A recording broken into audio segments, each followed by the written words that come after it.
Good morning, dance friends. Happy Monday.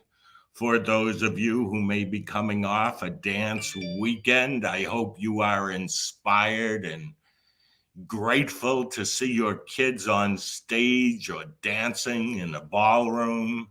How cool is it that we're coming back to life? Welcome to Coffee Talk. Coffee Talk is for those who share a passion for dance education, studio ownership, and the art that we all love so much.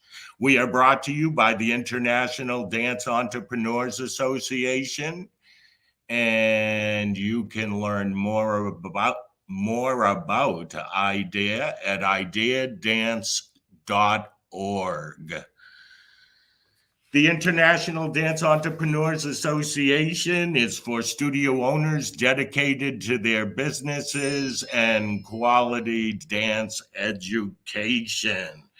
IDEA members join us Wednesday for Nancy O'Mara and Angela Carter. We'll be talking about how to guide our intensive dancers into their future, both in higher ed options and performing options. And this is a big seminar, IDEA members. On April 11th, 11 a.m., Jeff Metzger will be presenting Building Your Strategic Business Model.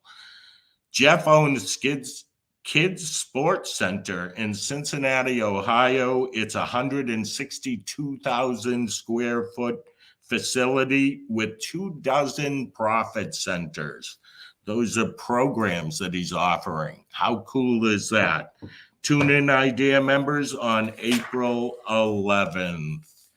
Today, we have 6 guests with us.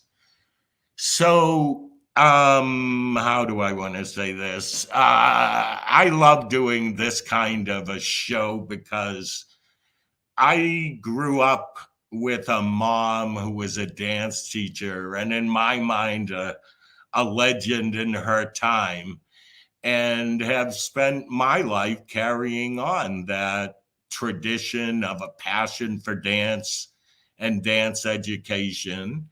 And it's one of the things that I think is really cool about our dance world, whether it's at the retreat center or conferences. I always see generations, mother and daughter, mother, son. I remember doing a retreat and I had the grandmother, her daughter, and the granddaughter, and all 3 of them were a part of a studio legacy. And I always think, how cool is that it's carried on, it's in your blood. So today, that's what our program is focused on. We're going to see Diane Abraham, Susan Edson, and Peggy Cerullo from the Dance Studio of Wakefield, which is in Massachusetts. We're going to see Chris and Anita Olson from Muskego, Wisconsin, and Ashley Barone, who directs the Anna Marie Dance Studio in Wilmington, Delaware. While we get our guests ready, I am going to run a commercial for the Dance Life Teacher Conference. We're like less than 120 days from the conference. I am so excited to do this live conference. There are classes for everybody, whether it's the office manager, whether it's your preschool teacher, your intensive teacher, business studio owner track, and it's going to be live at the Mohegan Sun. Can you tell that I'm excited?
our guests.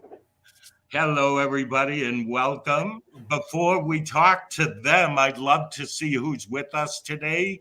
Please let us know in the comments and where you're from. And also, any of you part of a legacy of dance education, we'd love to hear from you. So let me introduce you to everybody. Ashley and Chris, Anna Marie Dance Studio. Tell us a little bit about it and yourselves, if you would. So my name is Ashley. This is my husband, Chris.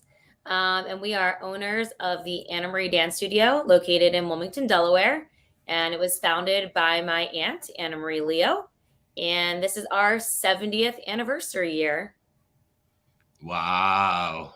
And Anna Marie is still teaching for you, yes? Yep, she is trucking along with her oxygen at 92 and still teaches way too many classes. No, we love her.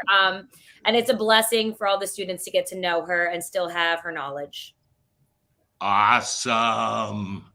Okay, well known here in New England as the Sisters. I used to think it was me who called you the Sisters, but now I know it's everybody around. Tell us a little bit about your history. Well, we grew up going to dancing school every single Saturday with my mom. She was a dance teacher, danced for her best friend. It was just something we always did. And when that school was about to close, our dad was, let's do it. So we opened up in 1979, putting flyers on cars at shopping plazas. And Mom stayed with us for a couple of years to get us going. And later on, the younger one came on and really made everything click. So been doing it since 1979 in Massachusetts. Wow. I have seen pictures of you guys with your mom in costumes from, I guess I'd say, recitals in the 60s, yep. Even though, yeah, them, not the, I get it. Yep. So, Chris and Anita, tell us a little bit about yourselves in your studio. This year is our 62nd anniversary. My grandmother was a dancer. My mother, a dancer and teacher, opened up in 1960. When she passed away, I took over. And although I'm not retiring, I'm very happy to say that both of my sons are the next generation. I hope. Yes. We find out today in this live broadcast. Chris, I advise you to say yes for everybody including your mom.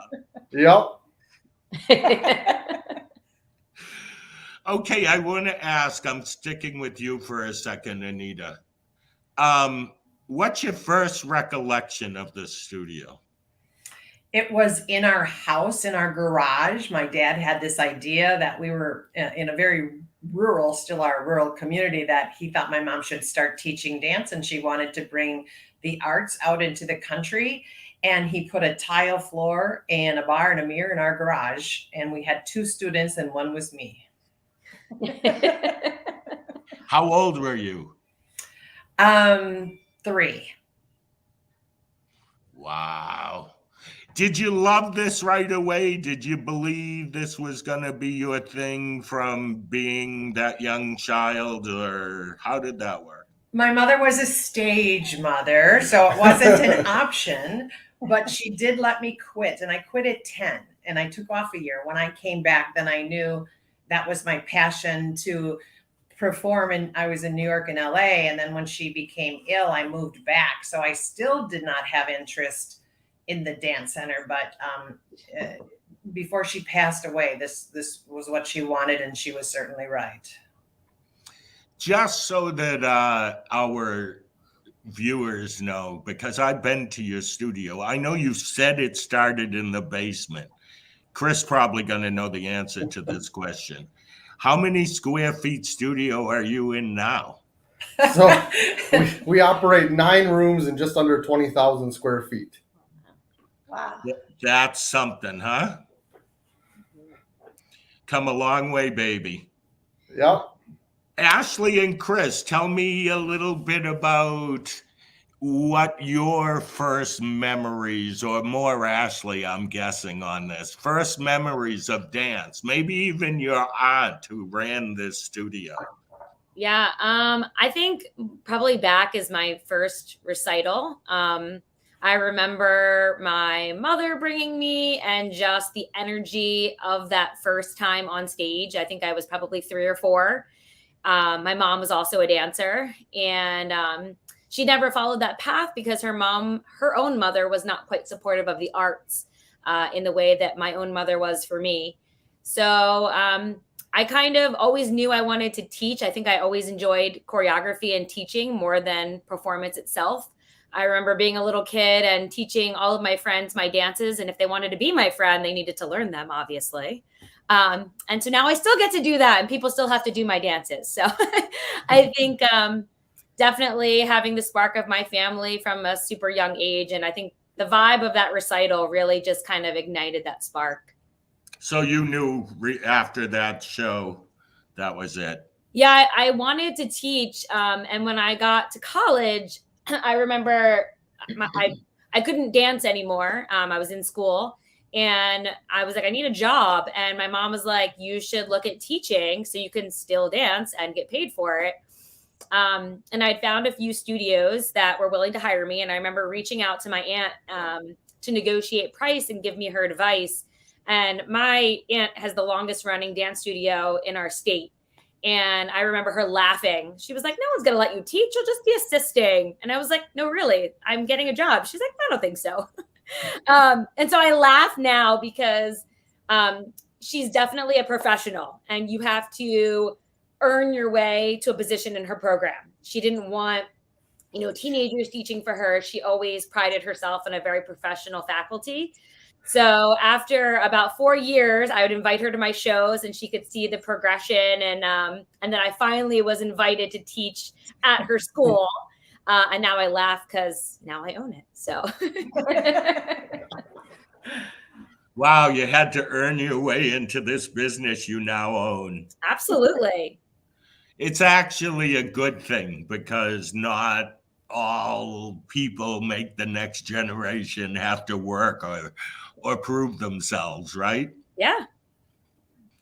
So Diane, Susan, Peggy, the sisters, tell me your earliest memories of dance, your mom and that earlier generation.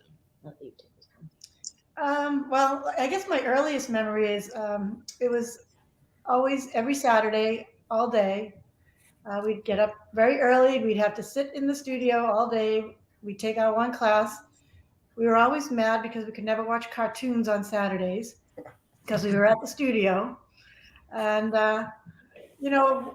one thing led to another after a while. We started assisting. And then, I guess I was probably right just after high school, the studio decided to close. Times were changing and whatnot, and they were getting older. So I guess my earliest memories are basically probably the same as Sue. Peggy was born way after the studio. She started at the studio we currently own because she was only in kindergarten. She's a lot younger. Peggy, what is your first memory of these two owning a studio? Well, my first studio experience was in Medford, and if I behaved, I got to go get an ice cream. And so that was my experience with Medford. But other than that, it was being in Wakefield and Diane and Sue being my teachers.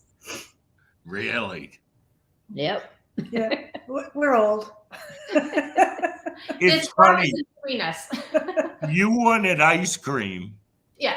And maybe your sisters will remember. There was a woman here, and she had a studio in Taunton, Mass. Her name was Carol Miller. Yeah. And she was a ballet teacher. And my mother sent me to her studio to take ballet. And if you said, what do you remember about taking ballet from Carol Miller? It was Coney Island hot dog place down in the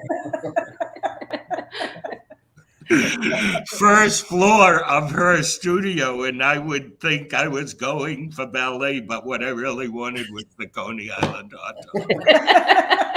I wanted the Brigham's ice cream. It's funny how the kids grow up, right? Yep. Peg was our family athlete. Dance wasn't really her thing. But now it's the three of you, and Peg has a role in this, which is keeping you guys organized. I'm thinking, Yes. right? Yeah. I don't have the creativity that they do. I'm black and white. I'm books. I don't teach.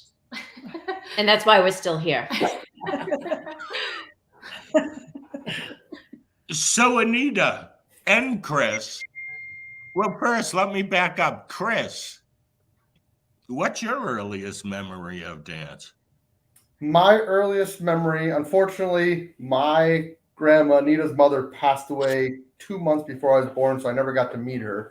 But my earliest was in our old facility, which had a candy shop on the corner in the mall.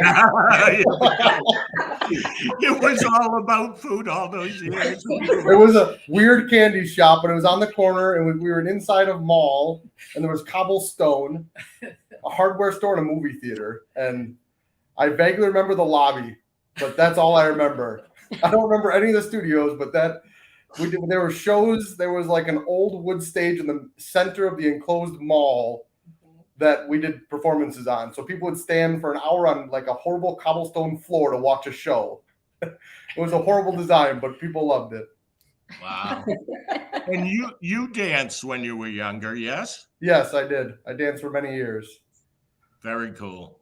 So I have to, before we go on, I want to recognize this. Here comes a comment. This is somebody I know. I think the sisters know her too, Holly Costa. Hi, Holly. Hi, Holly.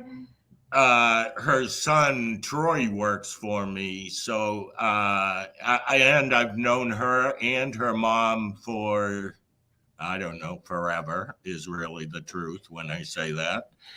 But she carried on a legacy that was started by a grandmother in 1910, and the studio closed after the pandemic, after 112 years in business. I want to say, Holly, I want to give you a shout out. You did an excellent job. Yeah. And one thing that I'd like to say about that, which I'm sure you've seen it through all these years, is everything changes and your goals change and your desires change. So when we're lucky enough to be able to see the legacy continue on, how cool is that? But also everything comes to an end, and that's an important thing too.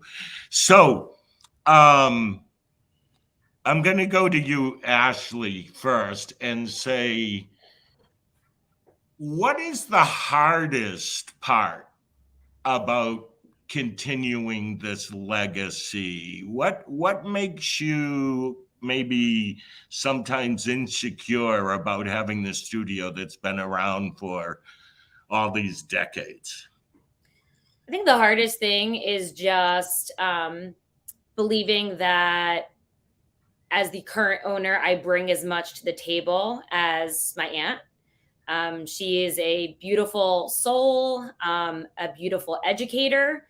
And, you know, I think a lot of people who can start their studio from the ground up, it's your baby. It's what you created, and you're proud of it. But I think it's hard sometimes. I struggle with just knowing that its existence now is because of me and the growth is because of me. But I still think that's hard to digest because, you know, my aunt created such a beautiful name in our state. And I think it's kind of, it still feels sometimes like it's her studio that I work at, even though my husband and I have been owners for over 10 years. We've been the owners. And, you know, I think we bought a building.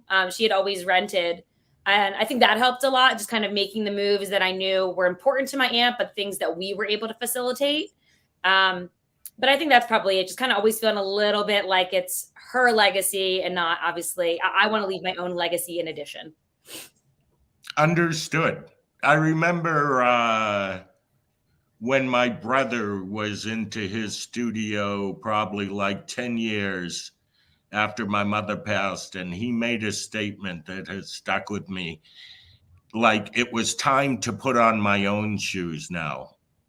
You know, he was trying to carry on in her way, but now it was time for him. How about you, Anita? Was that transition, like, did you try to stick to the way it was, or were you ready to take it to a new place? Both. And I think that's the process that I'm doing here 36 years later, is trying to keep the core values the same, but you have to change with the time. So I like surrounding myself with young people because the world's changing, and it's changing faster now than ever. So we have our core beliefs and what we stand for, because you shouldn't waver from that, but it's changing. You've got to really change. I'm going to come back. I want to talk about that change. Sisters, what do you find having or being that second generation? What's tough about that? Or do you love it? Well, I don't know. You got something, Sue? No, I think just continuing it in our family. Like, we have 4 brothers too, and they are involved in the arts. So we're just happy to continue the legacy of our whole family being in the arts. And that one of the things we enjoy is a lot of our teachers that teach for us and a lot of our students that have come back are all former students. So it just seems seeing even our clientele turnover. And now we're teaching children that took dance, and just keeping the arts alive. It's called grand students and great grand students. We have them. I think one of the things that that we're kind of proud of too, that we did with our studio when we decided to take over, is take it from a very recreational studio and include other programs as well. So we kind of started to build upon that that kind of a situation. So now we have both, and one complements the other. So that's been one of the things we've changed. The latest thing is we've started taking on the adaptive program with the special needs and handicapped students, which has been growing, which has been great. Good for you guys. Again, it's the change, it's the evolution. So Anita, I got to go back to you because you know this is a question that I think about a lot because I've seen an evolution. What's the most dramatic change in owning a dance studio today from, let's say, when you first started, or even if you can remember when your mother was teaching? How fast the pace has increased. Not only the pace that the kids eat up that material so quickly, more planning, the music is faster, higher expectations, less chatter and laughing, which we're really bringing back post-COVID, a little more laughter and fun. So everything has sped up, and everybody, it was when we came back from COVID, everybody's like, oh, we're so happy to be back. And as long as they're back. And now we're right back into push, push, push, push. I agree with that. And it's harder to get back into this push, push, push than, let's say, where we were at before. Okay. Because we lived in the state of push, push, push every day. And now I see a lot of people struggling. And maybe we shouldn't go back to that push, push, push. Maybe we need to take a little bit of the lessons learned over the last 2 years and use them wisely is my best. Anita, when it comes to you still teach, yes? Yes. When it comes to the kids, how are they different? Oh my gosh. Well, I was so excited this fall. I'm back in the classroom, new curriculum, because they can only focus 30 seconds. The 10 minutes at the bar, that's gone. And the little girl said, I'm so excited. I said, no, I'm really excited. She goes, I'm excited. She said, you used to teach my grandma. So I'm very excited. But again, this summer, yeah, she's so excited. And I was like, Yeah, that's one I haven't heard yet. I'm really sorry you did. Yeah, it's okay. It's okay. So Yeah. now we're even now a new updated curriculum we're working on for fall. It's generally the biggest change is their attention span. And they're used to being on Zoom and laying around. And in my classes, we're real big at our studio on respect and listening to the teacher.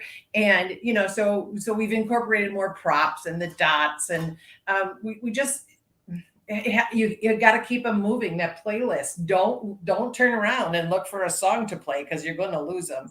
And that's the main reason I'm in the classroom, so I can see the changes, so I can help my teachers. Yes. And you're right.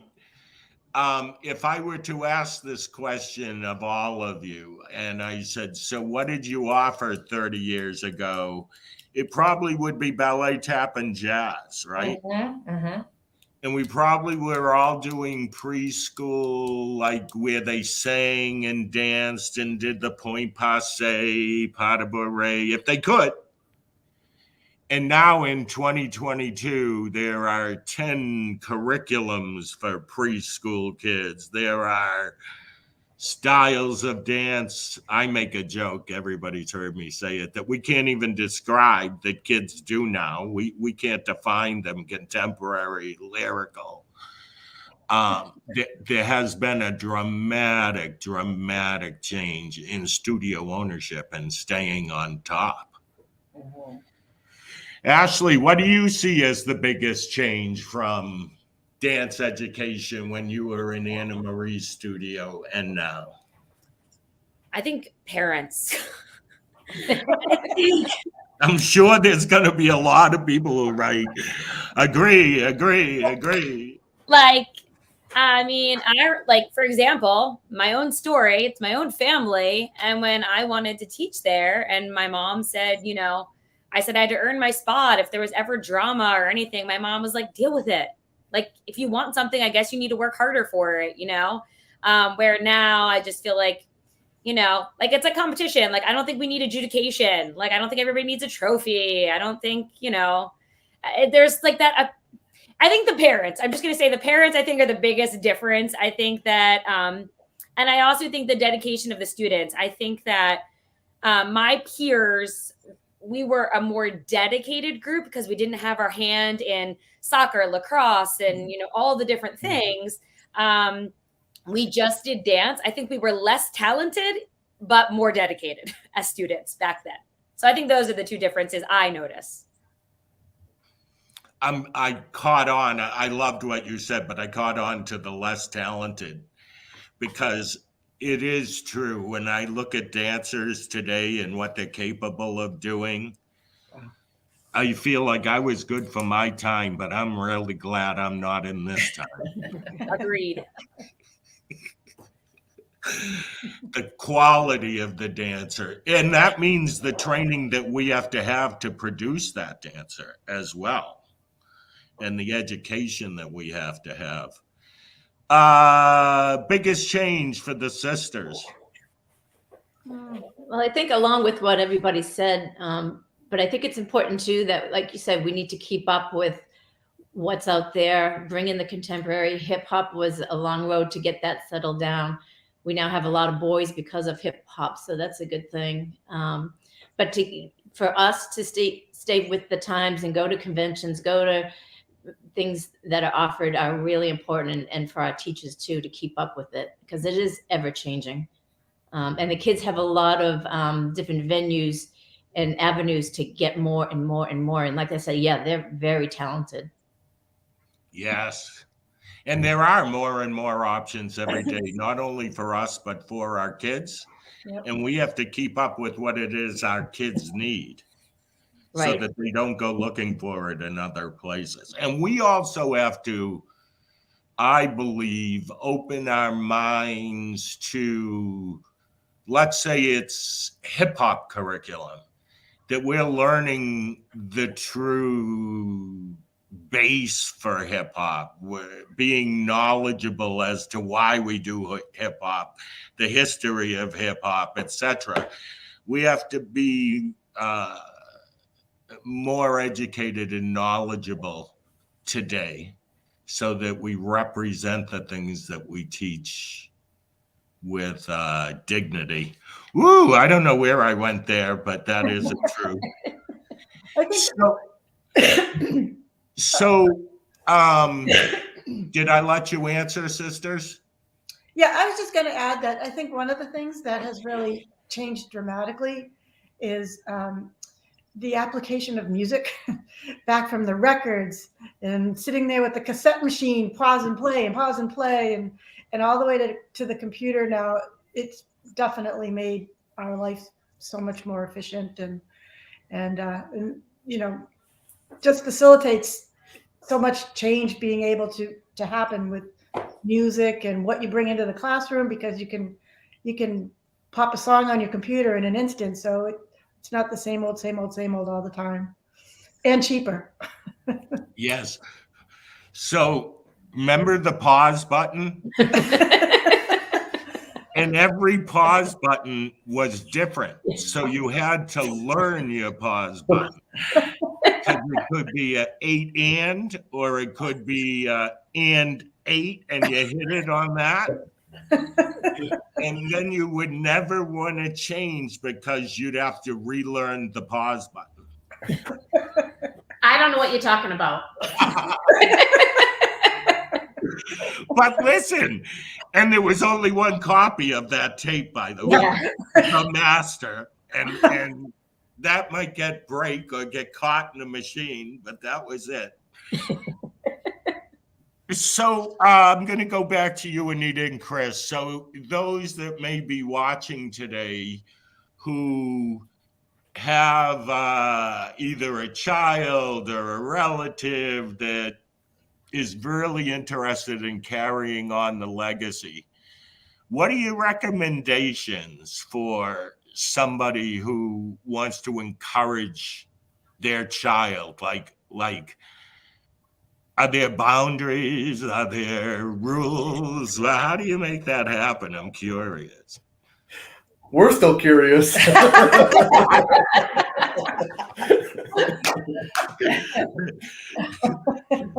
We're still figuring out, and that's the thing, is you don't know.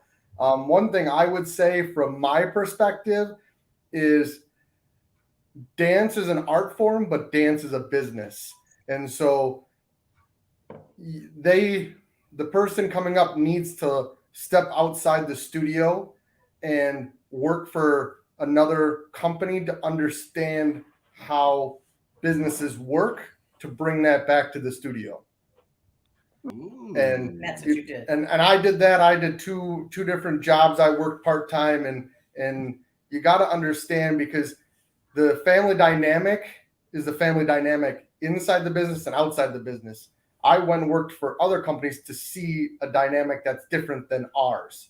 And even if I brought 2 or 3 things, that's all that's needed to make it better, because you're learning every day in a legacy. You never know everything. Good point. Learning every day in a legacy. I hope everybody heard that. Very good. You should put that out on Facebook as you quoted the day. Also, if I could add, back in the day, my sister worked with me, and I admire you sisters for working together, because that didn't work for us. But her niece, I figured my mother's granddaughter, she's a beautiful dancer, perfect body. She was amazing. At 18 years old, I'm all ready for her to take it over. How perfect. And she said, Auntie, I don't want to dance. I don't like dance. And she's a dental hygienist, married with 2 children. And she never danced again. I never thought that both of my sons would be interested in carrying on the business. My other son does more video and sound editing and things like that. So don't think the one that you think is going to do it is the one. You know what I'm saying? Mhm. Because Yeah. I never in my wife, he was playing football, and I'm like, I know the ballet helped him play football, but he was a good football player because of me. No, I'm just kidding. So yeah, that's a whole nother thing about family dynamics, but be open to who that next generation might be. I agree. I can respond that in our family, when my mother passed, my brother did not want the studio, so I landed with it by default for a couple years. And never during that time did I think that my brother would want it, because he stated he didn't want it. And within those 2 years, he called me on the phone and said, I'm ready. So that's why I say a lot to parents who own studios and tell me about their children, and that in their teenage and early 20 years, early 20s, they don't want the studio. I always say, wait a little while, because things change, goals change. And the first thing we want to do when we're a teenager or in our 20s is get away from what we grew up in. I'm laughing because I'm way older, but I know that was the truth for me, if that makes sense. So Ashley and Chris, what would you say to somebody who's considering taking over from somebody in their family that started the legacy?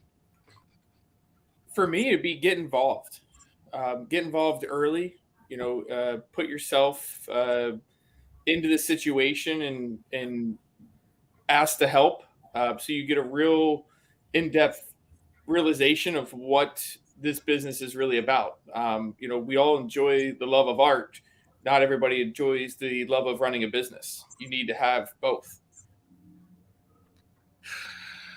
Yes, and what's funny is when your studio was started, I'm confused. Was it 80 or 90 years ago, you two? 1951, 70. 70. 70.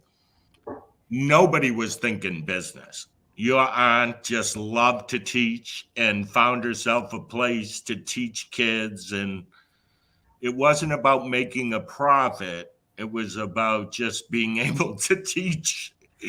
And that's why they called it a nice hobby, that history and that bothers us because we work so hard in this generation of studio owners. At one time, it was a nice hobby. That's what people did for extra income. Well, that's why we've been around for 70 years, Ray. A 70-year hobby. How cool is that? How about you guys? What would you advise, even to people whose family will get involved in the studio as time goes on? Who, us? Yes. I don't know. What would you? Don't do it. No, I think you just definitely have to love it. But like you said, you have to love the business side too. You wear many hats: the teacher, the confidant, and then the toilet bowl washer. So you've got so many different hats, and you have to be willing to switch those hats. And luckily, we wear 3 different hats, and I think I would agree. They would agree that it's so much better with 3 of us. And I feel for those that are by themselves in this business. It's a small world, and we've got each other to lean on, and we've got supportive families. So you have to have that background, people behind you. I want to ask you a question. You brought it up, Sue. So what are your roles? I think I know Peggy's role, but I'm curious what you She's a two. principal. She's the principal. Yeah, the little ones call her Principal Peggy.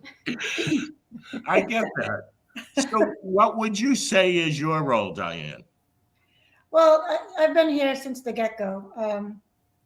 So my role has evolved over years. First, I was everything, the teacher, collect the $4 a week from the kids and put it in an envelope. And as we evolved, Sue came on, and she took over more of the teaching and the advanced kids. And then when we finally coaxed Peg to come on, she started working the business end of things, and I was terrible at that, and Peggy will tell you that I was. So bringing her on was a definite change for the studio. So at this point, I do more of the sort of, I do all the music editing, I do all of the scheduling, I do all of the costumes, I do all of the class organization, social media, a lot of that, and some teaching. And I'm stepping back each year away from teaching. And the pandemic really actually showed me that I could do a lot of this from home in this day and age, which has been nice because it's so much more efficient to be able to do all of that work, like I said, on a computer, where it used to be 53 notebooks and, where'd you put that ledger and all of that. So that's kind of the role I'm taking. Pandemic taught me exactly what you've learned. We're all in my company virtual at this point. I don't know that we'll ever be back in an office, and I get more done. Yes. Yeah, I get more done. Yeah, for sure. And can work on a different kind of schedule too, my own pace, if that makes sense. Yeah. Right. So I'm going to ask this question just because I want everybody to hear this. Anita, can you remember how much a dance lesson was when your mother was running the studio? $1 for the hour, paid weekly, no charge if absent, and people would sometimes bring potatoes and a live chicken instead of a duck.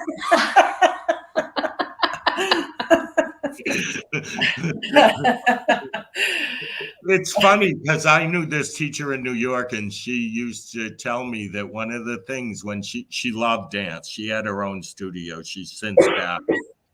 I think the sisters might know her. Camille Sanfilippo. Do you know who I'm talking about? Do you remember Camille from ADA? She used to judge. Oh, yeah. Yes. Okay, so her mother owned a store, and they'd stand in line to pay their 50 cents for class. And she'd have a quart of milk in her hand, and that's what she'd give the teacher. Crazy. For her tuition. That is crazy. Yeah. Yeah. What do you remember, Ashley? What was early tuition prices at Anna Marie? It was change. Actually, I think it was this year or last year, she brought in like her brochure and her ledger book from like back when, so I could laminate it for her. But it has like the little like sign in, and you could see everyone's name as they would come to her house, of course. And it was pennies on the dollar, I'm sure. But yeah, come a long way. It was like a quarter or 50 cents. Yeah. A lesson. Yeah, it was. I believe in 1964, my mother, when she opened it, was either 50 cents or it was $1. I'm confused as to what it was. And you did pay by the month at the time, so that would have been a big whopping $4 a month for that.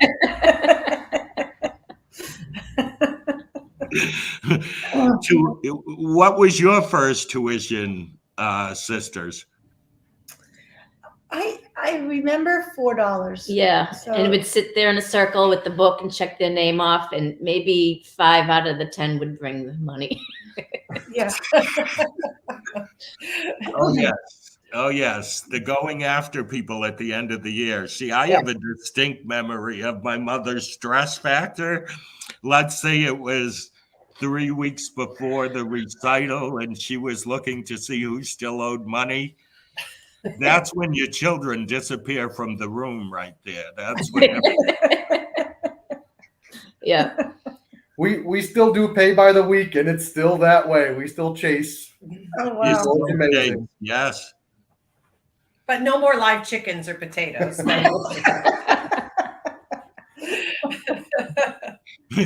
It's not hygienically correct at this time. So, any final closing words to share with our viewers on your journey in this legacy? I have one thing I'd like to say. Go for it. After looking at everything, just because you're bigger doesn't make it better for you. You can have a small studio with 200 kids, be making what you want and be happy. The bigger you are, the bigger the problems. And I think that's, people assume that bigger is better, and in the dance world it's not. And be happy. If you're happy with what you have, be happy. You don't have to have 800 students and have 9 studios. It doesn't mean that's what you achieve perfection. If you have what you have in a small one room or 2 room studio and you're making a ton of money, be grateful and be happy.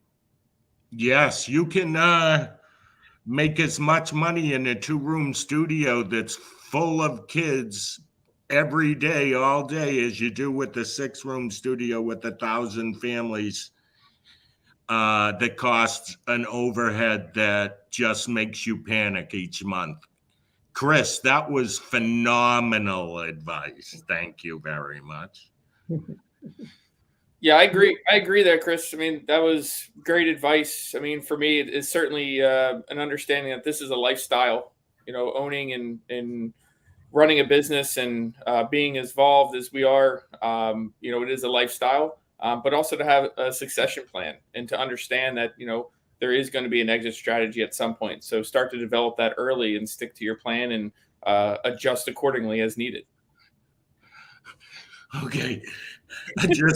I had to laugh. I mean, so you guys have an exit strategy planned? I'm just curious. We have already thought about it at some point because, I love my aunt, but when I took it over from her 10 years ago, I took on ledger books.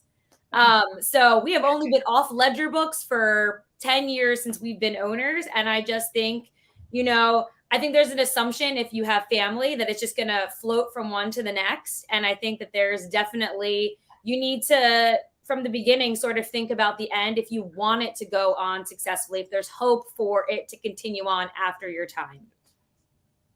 Excellent words, my friend. Smart girl.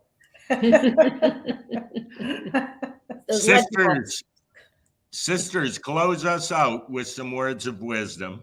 That's all you, Sue. Oh, well, It's I think on you, Sue. I don't know how I got that job, but I think having platforms like this, and so you're not in that small world, you have other people that are in, even the studios around us, we're communicative to them and with them, and we help each other out. And I think that just makes it for a better feeling within the dance community. And sometimes you think you're on an island of your own, and that you don't have to be. So I think that was what always kept us going and learning. And yeah. Such a different world now with even IDEA and all of that makes it so much nicer. It's just nicer. It's a nicer business to be in than it used to be.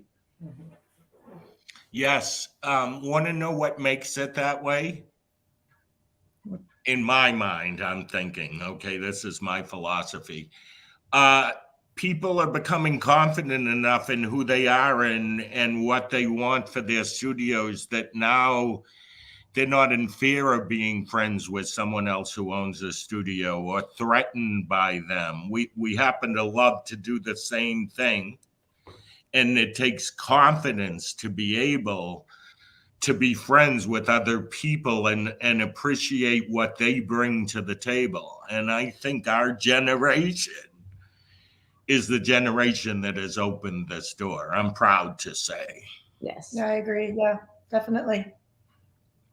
Awesome. Have a great day, everybody. Thank you so much, you guys. And may your legacies continue long into the future. Thanks, Thank you. everybody, for tuning in. We'll see you in Thank you. 2 weeks. Same time, same channel.